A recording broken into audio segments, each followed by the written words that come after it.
Dairəvi hərəkət təşkil olunmuş yol ayrıcı həmin yol ayrıcının qarşısında qoyulmuş dairəvi hərəkət nişanına görə müəyyən edilir.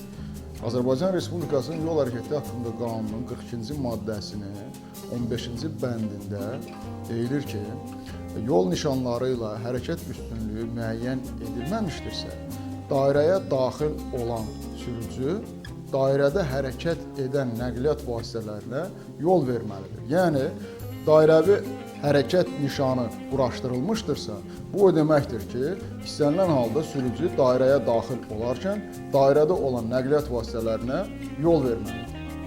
Əgər dairəvi hərəkət nişanı ilə eyni zamanda həm də baş yol nişanı quraşdırılmışdırsa, yəni bu nişan sürücüyə üstünlük verir. Belə olduğu halda sürücü dairəyə daxil olduqda üstünlüyə malikdir. Dairədə hərəkət edən nəqliyyat vasitələri isə dairəyə daxil olan nəqliyyat vasitələrinə yol verməlidirlər. Belə olduğu halda dairədə hərəkət zolaqlarında da baş yolla kəsişmə yerində yol ver nişanı və ya yol vermək üçün nişanlanma xətti çəkilməlidir.